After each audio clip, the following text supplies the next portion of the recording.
Magandang araw. So welcome ulit sa lecture series natin for Principles of Structural Analysis and Design for Civil Engineering Board Examination. Okay. So in this video, let's discuss situation number 8. This is from I believe 2017 board exam, no? And in this problem, you are given a cantilever beam, 300 by 400, 3 meters long, and is designed with tension reinforcement only. You're given the figure.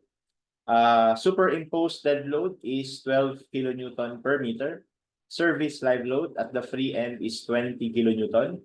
You're given the concrete unit weight, FC prime, Fy, and assume 70 millimeters concrete cover at the centroid of the tension reinforcement. So yung required na design strength is 1.2 dead load plus 1.6 live load. Okay?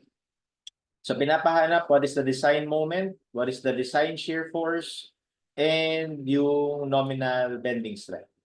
Okay, so unahin mo natin number 1. Okay, so una, you are given, take note of this term superimpose dead load. So pag sinabi nating superimpose, ang ibig sabihin niyan ay yung ipinatong na dead load dun sa structure. So ibig sabihin, hindi pa kasali dito yung self-weight ng structure. Pag sinabing superimpose. Okay? So, ibig sabihin, i-summarize muna natin ano ba yung mga dead load. So, dead load, okay, so yung binigay sa atin na service, okay, superimpose dead load. That is equal to 12 kilonewton per meter. Okay, and then, syempre, kailangan natin yung dead load ng beam. Okay, so anong bigat nun? So, we are given naman the concrete unit weight. Bali, to calculate the weight of the beam, you just multiply yung concrete unit weight dun sa cross-sectional area. So that means we have the gamma of concrete multiplied by the area of the beam. Okay, so that means that is 23.5 kilonewtons per cubic meter. Okay, multiplied by ito ay 300 by 400. So multiplied by 0.3 by 0.4. Okay, so square meter ito, no? So magka-cancel yung square meter, kaya may iwan na lang dyan is kilonewton per meter. So therefore, makakompute na natin yung total dead load. Okay? Yung superimposed dead load plus the weight of the beam. Okay, so pwede na natin yung diretsuhin. So we have 12 plus 23.5 times 0.3 times 0.4. So that gives us a 14.82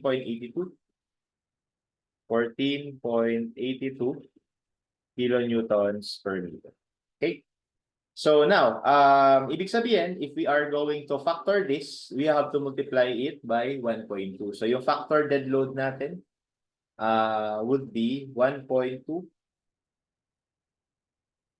Okay, so multiply lang natin ng 1.2. That gives us 17.784. Okay, kilonewton per meter. So ito ay factored na, no? Factored dead load. Okay? And then, ang binigay sa atin na live load ay service. So again, pag sinabi naman nating service, no, ang ibig sabihin niyan is unfactored load, no? So pag sinabing service load, so ibig sabihin, i-multiply naman natin ng 1.6 yung live load para maging ultimate load. So 1.6 of the given live load is gonna give us, so diretsuhin ko na, 1.6 na 20 kilonewtons. 20. So 32. 32 kilonewtons. Again, this is already factored live load.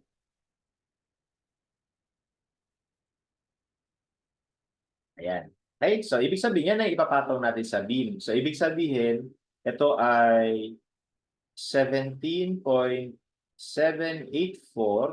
kilonewton per meter. And then ito naman ay 32 kilonewtons. Okay?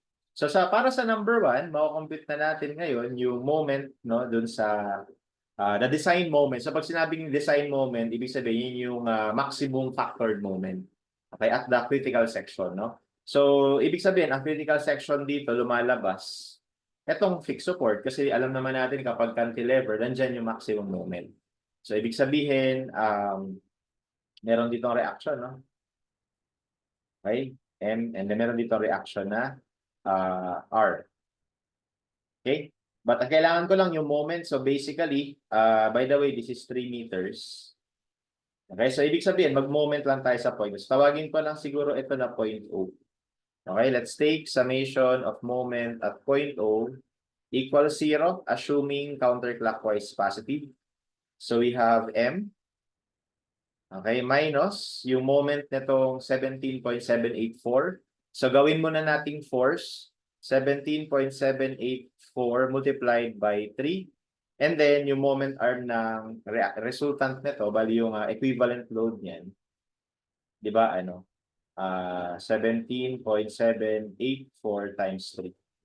Okay, tapos ang moment arm niya is yung, yung midspan ng beam, or basically yung centroid kasi ng rectangle yun, which is nasa gitna. So, ito. Which is 1/2 of 3. Okay? Or simply 1.5. Okay, and then we also have the 32 kilonewton multiplied by 3. And then the rotation is clockwise. So negative. Okay, and that will be all equal to 0. So pag kinompute natin yan, we will be able to calculate the moment reaction. So we have 17.784 times 3 times 1.5 plus 32 times 3. Okay, and that gives us 176.028 kilonewton meter. Okay? And like I said earlier, ito na kasi yung maximum moment dun sa buong beam. So that means, ito na rin yung ultimate moment natin or yung design maximum moment natin. Okay? For ano yan, no? Cantilever. No? Pero pag syempre, pag simply supported, iba rin. No? So sagot natin, letter C. Okay, next, number 2. Calculate the design shear force. Okay, so the design shear force. Ito medyo tricky ng kaunti. No? Baka kasi isipin natin na ito yung kung ano yung makompute natin dito na reaction, yun yung design shear force. No?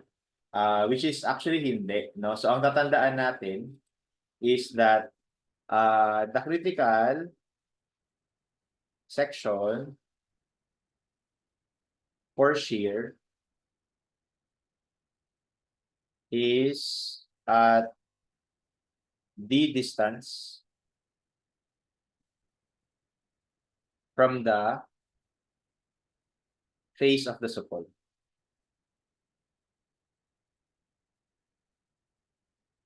Okay, and yung D na to, yan yung effective depth. Okay? So, in our drawing, sinabi naman na ito ay 300 by 400. Okay, at sinabi rin na yung centroid, yung concrete cover to the centroid of the tension is 70. So, ibig sabihin mula dito hanggang dito ay 70. So, we should be able to calculate ito. Ito yung effective depth. Okay, so ang effective depth ay 400 minus 70. So that means the effective depth is 330 millimeters. Okay, so ang critical section for shear is D distance from the face of the support. Bali D distance. So nandyan yung critical section for shear. No? Critical section for shear. Okay? So how do we calculate that? No, yung shear force doon. So pwede mo i-drawing yung shear and moment diagram. Kaya lang, medyo matagal kasi yun. Pwede na lang kasi tayo na mag-method of section. So ang gagawin ko, i-cut ko yung yung beam dito. Tapos isolate natin yung right side. Okay? So kapag in-isolate natin yung right side, bali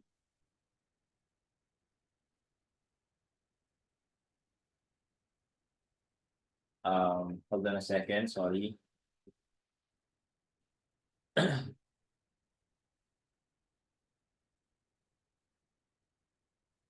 Para lang hindi ko na i-drawing ulit. No?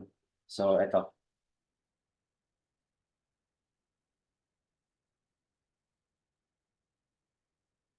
Ayan.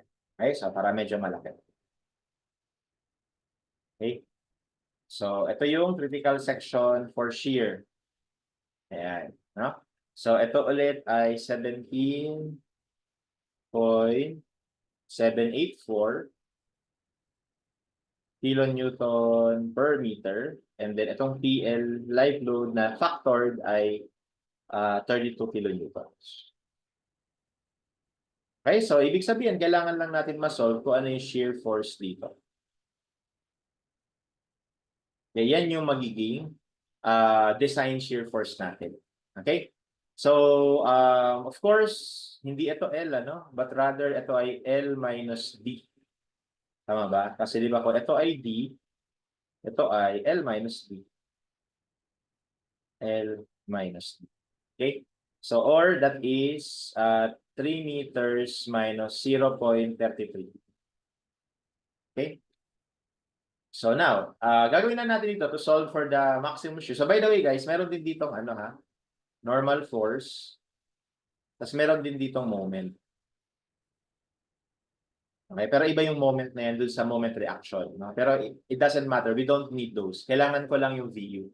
So gagawin na natin, take summation of forces Y is equal to 0. Assume upward positive.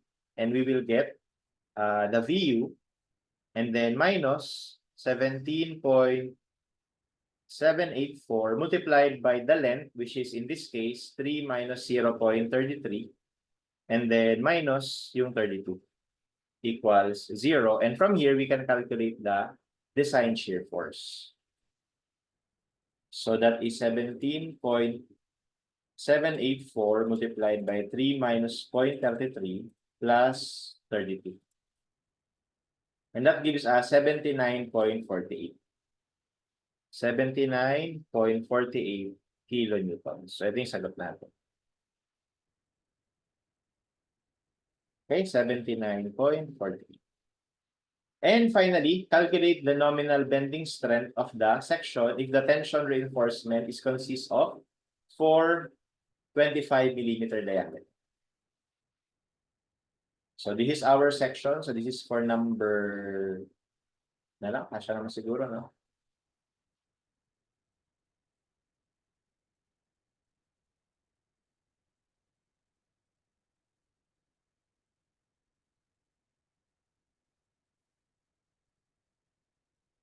Okay, so this is for number 3.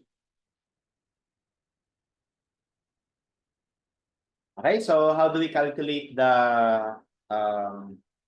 so nga pala lagyan ko ng measurements na. Ito ay 70. Ito ay 330. So ito effective depth with 330.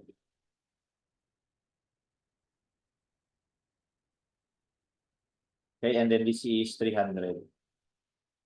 Okay, so para makuha yung nominal stress, so actually iba-ibang tao, iba-ibang teacher, iba-ibang prof, iba-iba rin yung way. Pero ang pinaka-basic lang talaga nito is kapag dinrawing natin yung stress diagram nung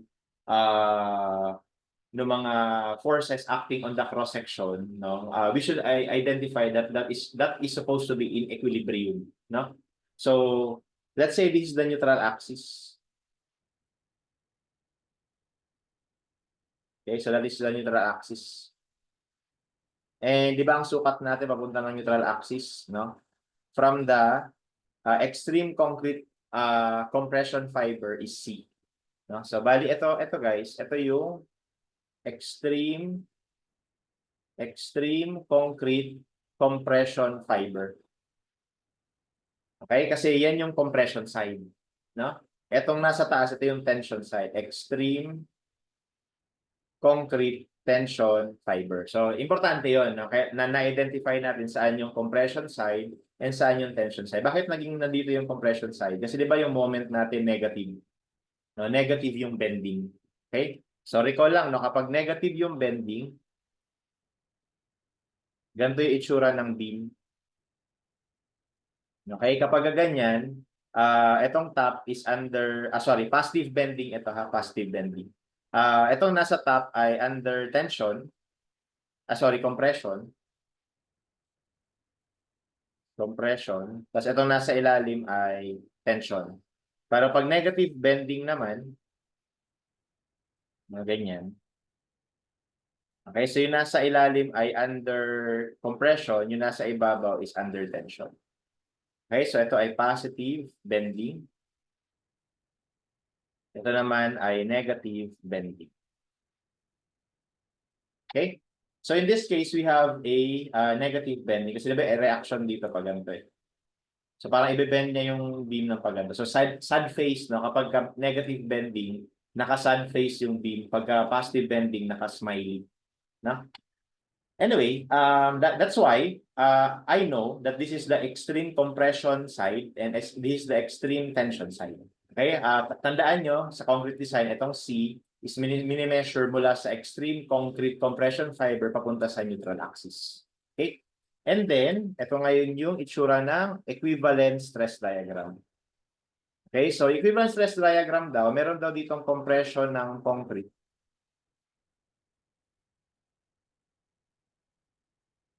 Ayan, yung compression ng concrete dyan. Okay, na ang equivalent strength nun is 0.85 of the FC prime. Okay? Kaya lang, ang sukat nito is only A. Kaya ang tawag natin doon sa A na yon is the depth of the compression block. No? Tapos, syempre, itong mga bakal na to, okay, so magre-react sila. No? Ang reaction nila is tension, so baliktad. Ayan. Ayan, kunwari yung reaction ng mga bakal, no? Tension. Okay? So, ngayon, ang idea, ito, meron siyang combined, or should I say equivalent force na tawagin nating C. Ito rin, meron siyang equivalent force na tawagin nating P. And sabi ko nga kanina, pagka reinforced concrete, dapat, or kahit anong material, dapat yung internal forces na nandun ay equilibrium. So, ibig sabihin, yung first equation dito na importante is C must be equal to T kapag nag-summation tayo ng forces. Di ba? Okay, ang tanong ngayon, ano yung C? No? So, di ba yung C, force, para makompute mo ang force, stress times area. So, yung stress is ito ng 0.85 FC prime. Okay, tapos yung area natin is kung saan ito nakaproject. Okay, so kumbaga yan, dito yan nakaproject. Kumbaga dito yan dyan siya nag-act. No? Sa section na to. Okay? So, bali yung area ng concrete na yan, which is 300 or B, gawin ko muna ng general, B, tapos ito ay A, no? Or AB. Okay, equals T, no? So, ang T naman, ganun din, stress times area. Yung area is obviously yung area ng steel. Okay, tapos yung stress ng steel ay Fs, tawagin natin Fs. Okay? So sa part na to, we are actually analyzing, no? We are investigating the capacity of the beam. So kapag ganito, in order for us to determine the depth of the compression block, pwede tayong mag-assume lang muna tayo na yung steel ay mag-yield. O di kaya, pwede mong i-assume na yung steel ay hindi mag-yield. Depende sa'yo. Pero mas madali kasi na i-assume sa umpisa is mag-yield yung bakal, no? So assume steel yields. Ibig sabihin nun, isi-set natin na yung stress sa steel ay equal mismo dun sa yield stress. Okay? And from there, we have 0.85 FC prime AB is equal to AST FY.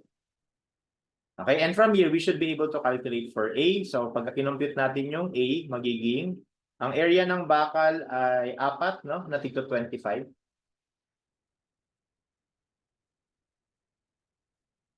Ayan. So, ibig sabihin, 4 na pi over 4 times 25 squared. Tapos, yung Fy na binigay is, I believe, 415.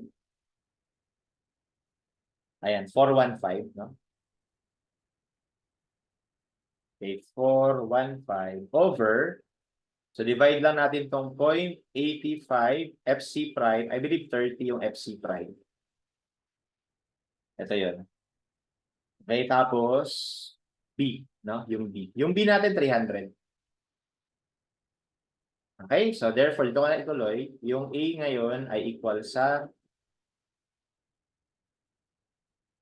A pi times 25 squared times 415 over 0.85 times 30 times 300. Okay, and that gives me 106.516. 106.516 millimeter. Okay? Ang next dito is to check kung yung ano ba natin, kung yung assumption ba natin ay tama, no? Paano natin check 'yon, no? So, pwede natin computein muna yung C. Okay? So, take note kasi na ang relationship ng A at C ay meron ditong factor na beta 1. Okay?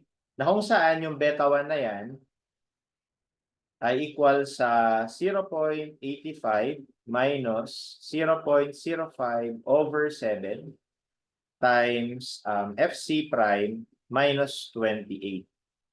Okay? Ang nagbago dyan is ito. No, ito ay for NSCP 2015. No? Nung NSCP prior is ito ay 30. No? 30 yan. So ngayon, 28. So ibig sabihin, ang beta 1 kino-compute kapag yung FC prime natin ay mas malaki sa 28. Okay? Kasi kung mas maliit sa 28 daw, yung FC prime na yan is automatic 0.85. Okay? Pero ngayon, dahil mas malaki tayo sa, ayan, mas malaki sa 20, so we need to calculate for beta 1. So beta 1 is equal to, so computing ko na lang diretso. So 0.85 minus 0.05 over 7 times 30 minus 28. So that gives me 0.357. 0.8357. Okay, so siguro sa calculator, i-store natin. Store natin sa B. Tapos yung A kanina, store natin sa A. Okay, so ngayon, makakompute na natin yung C. So yung C ay equal sa A over beta 1. Okay, and that gives me A over beta 1. So that's 127.46. 127.46 millimeters. Okay? Ayan, no? So, ngayon, ang kailangan natin gawin is i-check kung ano yung actual na stress sa bakal in this condition. So, actually, formula ito, pero derivable ito sa stress, sa strain diagram. No? Pero diretsuhin ko na lang, ano naman to, kumbaga refresher naman. So, this is 600 times D minus C over C, no? So D is the effective depth. So check lang natin kung tama ba yung assumption.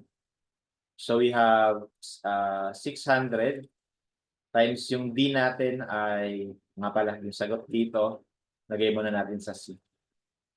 So 600 times 330 minus C over C. Okay, and lumabas dito 953.48. So 953.48 megapascals. Okay? So, ibig sabihin, lagpas siya ng 415, no? So, lagpas siya ng 415. So, lagpas siya ng FY na 415. So, ano ibig sabihin yan? Ibig sabihin, tama yung assumption natin. Steel yields. Okay? So, correct assumption. At dahil correct assumption, we will adapt this depth of compression block. Kasi kung mali, babalik tayo dito. Kung halimbawa mali, no? Babalik ka dyan, tapos pagbalik mo dito, yung instead na FY to, gagawin mo siyang FS. At ano yung FS? Ito yun. So, baling isa-substitute natin doon, dito, is FS, yung 600D minus C over C. Tapos you solve for A. Okay, medyo mahaba, no? Kaya nga ang unang ina-assume na lang is steel yields. Okay? Pero in this case, lucky for us, tama na may assumption. So ito na yung A. So ngayon, paano natin i-compute yung nominal moment strength? So pansinin nyo na itong dalawang force na to ay equal in magnitude but opposite in direction and they are parallel. So meaning they are a couple. And yung couple na yun, they can produce moment, no? So pwede na mag-moment ka dito para ang iikot yung T, tapos ang moment arm natin is ito. Ito yung moment arm natin. Okay, yung moment arm na, kung titignan mo sa figure, ano lang yan? D minus A over 2. No? Kasi ito, mula dito hanggang dito, D. Tapos mula dito hanggang dito is kalahati ng A. O D minus A over 2 yan. Okay? So, pwede mag-moment ka sa C, ikot yung T, or pwede ka mag-moment sa T, ikot yung C. So, parehas lang yung lalabas na sagot doon. So, para na lang madali, doon na lang ako sa moment sa C. So, therefore, our nominal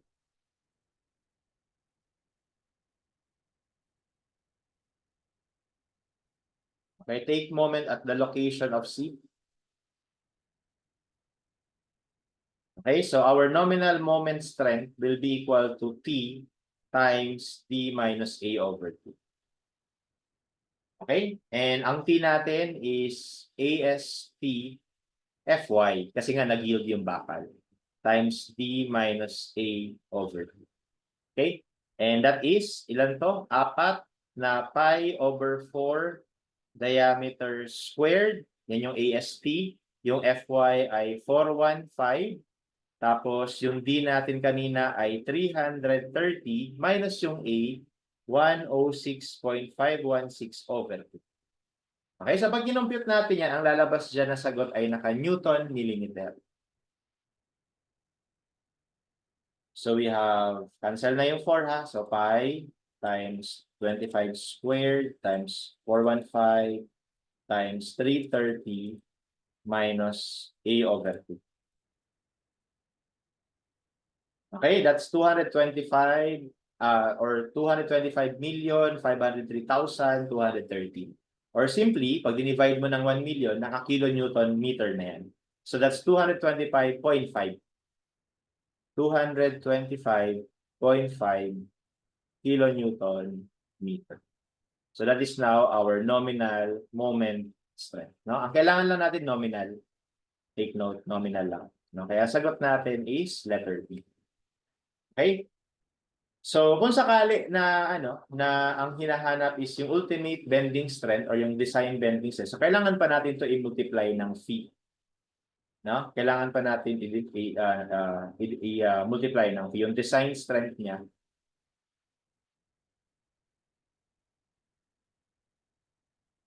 Okay, is phi times m. Tapos itong phi na to, didepende yung value niya kung yan ba ay tension controlled. So, yung phi mo is 0.9. Kung yan naman ay compression controlled, ang phi mo ay 0.65. Kung yan ay transition failure, okay, yung phi mo ay between 0.9 and 0.65. Mag-i-interpolate ka. Okay, at ang lahat ng to nakadepende sa depends on the strain in the steel or pwede rin yung stress sa steel. Ako ginagawa ko sa stress sa steel ako tumitig. Okay? So, pero we will not cover that in this video because ang tinatanong lang naman sa problem is yung nominal moment strength. Okay? So, siguro para sa ibang mga future videos natin, discuss natin yan. Alright? So, don't forget to like and subscribe so that you will be updated with our lectures. Maraming salamat sa panonood.